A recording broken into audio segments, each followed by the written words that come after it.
Hello and welcome to Traditional Painting the Digital Way. This is where I use digital painting apps to teach traditional painting techniques. This is part 2 of my Hat and Pastel series. And in this video, we're going to go ahead and just finish out the final details of the hat and try to add just a tiny bit of texture to the hat to make it look sort of like it's a straw hat. Now, again, I am using a certain technique that Harley Brown, a famous pastel artist, uses, where he leaves the edges mostly indistinct and sort of jagged in a vignette style and just kind of focuses on one feature and refines it. So in this one, I wanted to go ahead and just make the hat be the main feature of the video. And so we're going to go ahead and use Infinite Painter for Android, and you can also follow along using traditional pastels. And so here I wanted to add a little bit more highlight to the hat on the edges where the light is hitting it. So I would use sort of a pastel pencil, and I wanted to go ahead and add a really light yellow color to it. Then I'm going back in and adding a little bit more of the dots. I keep adding more dots, and that shows that it's the air holes, I guess, in the hat or whatever. It's a woven straw hat is what it is. So it's going to be holes in it, and I wanted to show that pattern with a dark purple color.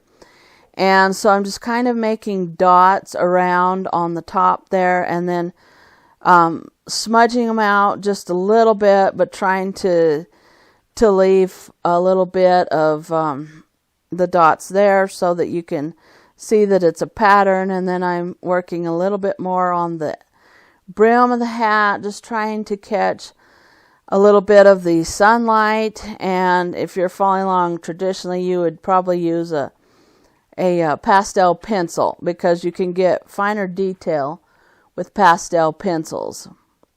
And I'm making it look sketchy because I'm trying to get sort of the straw hat pattern, the woven look on it. And again, I just want the details sort of focused on the hat.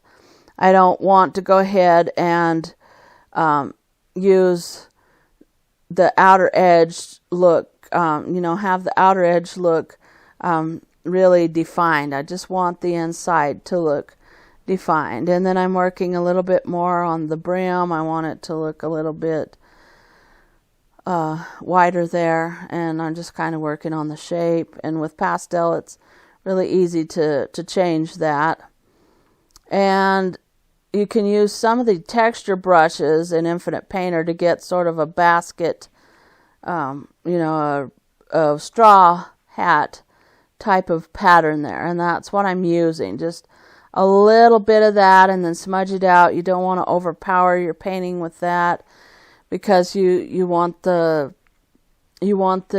shape of the hat to be the focus, and you don't want to flatten it.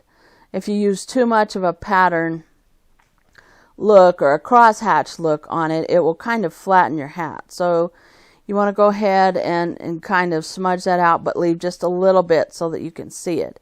And then here I'm just adding a little bit more highlight to the leaves, but I still want them to be indistinct, so I'm adding a really light green color and trying to get just smudge it out a little bit on the edges.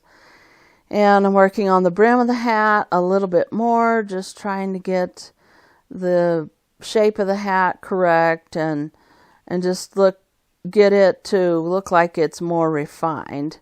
And I'm working a little bit on the bench. I want it to look like it's there, but I don't want a lot of attention to it.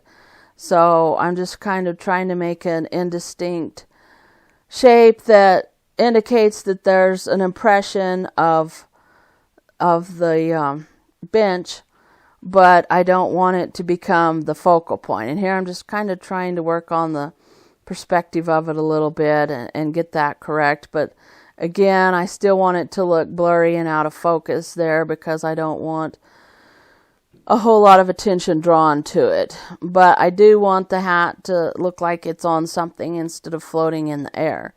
So that's why I'm trying to give some indications that there's a bench underneath the hat. And then I must go ahead and add a little bit of some leaves, some more leaves around the bench, and just to indicate that there's some bushes behind it. But again, I want them very indistinct, so I'm just leaving really rough shapes and just kind of blurring them out. And I'm working a little bit more on that, just kind of blurring it out. And then I went ahead and just signed my name and put it in the corner there, where it doesn't draw a lot of attention.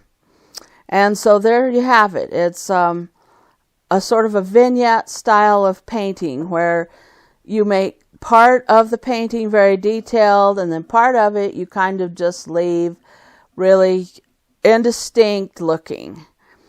So if you like this, then hit the subscribe button, because I'm going to try to do a few more like this. And thanks everybody for watching. Thank you so much for your support. If you have any questions, just leave them in the comments down below, and I will catch you later.